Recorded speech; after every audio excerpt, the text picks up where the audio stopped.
A school has a colorful fundraiser, multiple sports make it to playoffs, and Wildcats find an unconventional way to handle bullying. Welcome to Cypress Woods High School, home of the Wildcats. You're watching CDub Today.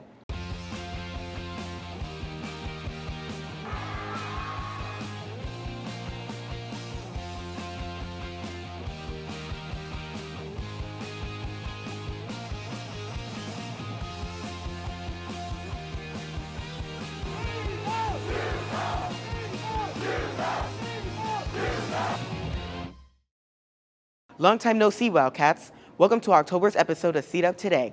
I'm Jadyn from CDub Media, bringing the latest news of what's happening here at the Woods. What comes to mind when you think of fundraisers? A boring sale of cookies and chocolate, right? This school not only puts in the fun and fundraiser, but adds a little color as well. In today's society, funding is a large part in helping public schools obtain funds. For Splain Middle School, it's the color run. So we do one big fundraiser a year to raise money for Spillane, and the reason we did this color run was to make that our school-wide fundraiser for 2022. We did it last year in the spring, and it was so much fun, and the kids loved it, so we decided to do it again. The success of the color run was largely due to the amazing volunteers and staff. The parents obviously are a huge piece. You can see they're all over, and they've been huge at helping with all of the volunteering and all of the different committees to make it happen. Mrs. Bloom, the 8th grade assistant principal, was the main administrator behind it. She's got so much energy and really helped sell it to the kids so that they would sign up and participate. A great way to raise money while making memories that'll last a lifetime. Got a face full of color. I also ate some color, but it was kind of good. Stealing a cup and throwing paint on my friends. A colorful day at Splain that students and staff will not soon forget. Reporting for CDub Media, I'm Lopez.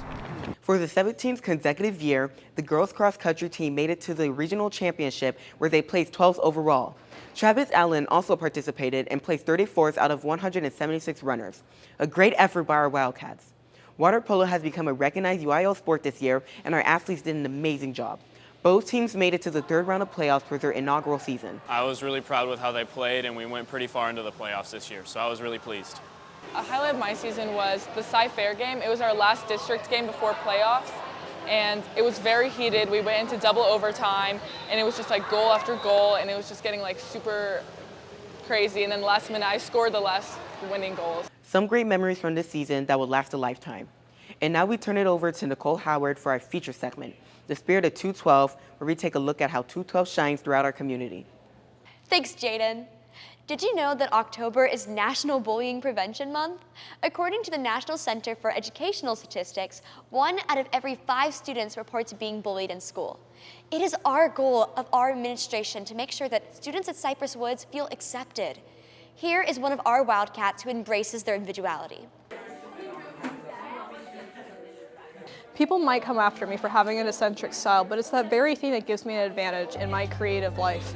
It's an outlet for me. It lets me express myself, and it's an artistic pathway that lets me develop my skills and develop my self-expression and just find my place in the creative industry and find a way that lets me be as authentic as possible. I had a lot of issues with people recording me and posting it online without my knowledge. When I found out about the videos, I was able to report them to the APs, and they worked to get the videos taken down and also to talk to the kids to make sure it didn't happen again. The school was very helpful in addressing my problems and making sure the issues were handled in a way that they would not repeat again. One of the things that we do is there is a investigation that we go through.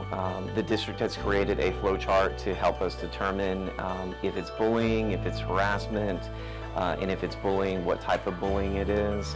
And so it's very specific so that we make sure that we are addressing it the correct way. You've got to speak up. You've got to say something, because if you internalize it and you're not telling someone, that issue is just festering. And so that's the first thing you need to do is reach out to someone, reach out to a friend, reach out to an adult, reach out to an administrator, anyone that you have a relationship with, a parent. Reach out to them, and that should be the first step in addressing the bullying. I am incredibly grateful to have a system of support here at Cy Woods, and having a system of support like this is incredibly important for any students experiencing bullying. I'm incredibly glad to be at a school where they take bullying seriously. Don't let the influence of others, change who you are and change how you express yourself, because it's important to stay true to who you are. And it's important to make sure that harassment gets taken down because it's harmful to everybody that sees it. That's all for this episode of CDub Today. Don't forget to follow us on Instagram, Twitter, and TikTok. You can keep updated by subscribing to our YouTube channel. I'm Nicole Howard. Thank you for watching CDub Today as we strive every month to go the extra degree.